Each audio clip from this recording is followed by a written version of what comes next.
Iwinjo kaka okang' wuoyo. Nyiswa ne gimo miyo wacho ni budget ni oyiengore kuom japiny ma ok mar kuom jotelo ma okang' wacho ni nyalo poko tiyo go omenda mag jopiny marach.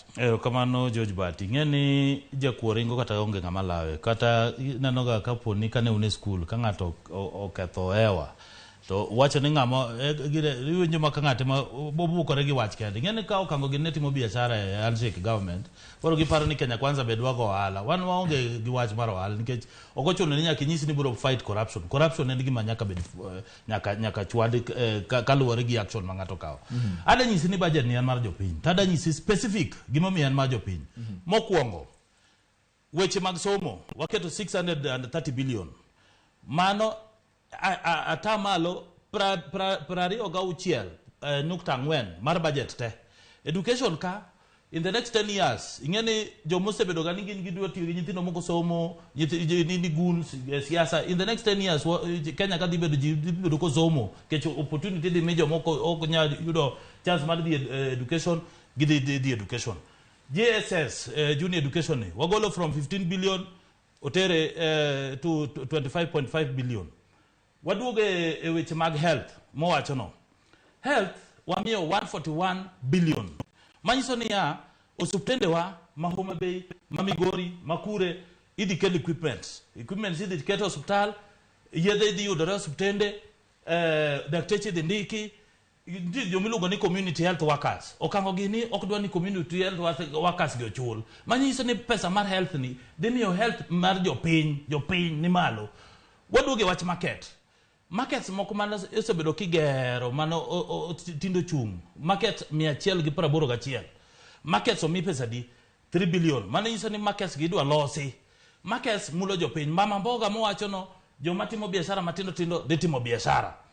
Waduogi gimiluongo ni industrial park or aggregation omi 4.7 billion mano nyiso ni ya county ka county idhi ger gimiluongo ni industrial park manyiso ni bidhaa gik mo produce ka en rabuon michele gik machalo kaka biashara ikelo investors exchange mag program iluongo economic platforms dibedo kuchocho. EPZ beni ka mi 3 billion.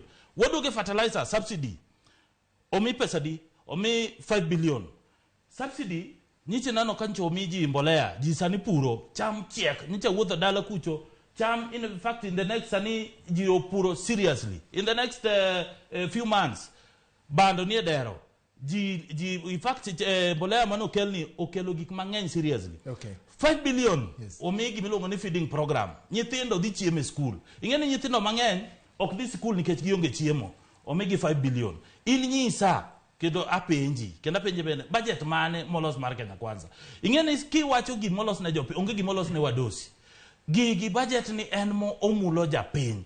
County mowacho no gowi mancha oyudo mancha Jubilee government oweyo mag county government nwasechulo ne governors one teach ga national government gi coordinate gi county government mondo teach county government obed mayot. Koro okango gin gidwa ni giping gima dhi konyo japiny gima dhi mulo health gima dhi mulo education gima dhi mulo weche mag market industrial park weche mabeyo. Koro budget ni olose strategically nikech nwase wuothe piny ka jopiny ko waloso gimiluongo ni economic forums mo winjo gi pach jopiny ni jopiny dwarango. Koro economic treaties mane wandiko counties ka counties waketo piny to wasomo gi te to waloso go budget. Koro budget no wan nche osewuotho kuom jopiny gin ube giwuothe kuom jopiny gipenjo jopiny niya to budget ni ere gima de jopiny to yie gi budget ni kendo budget ni the best budget mapok no yud. Nadwa penjo mago sigana penji ok sigana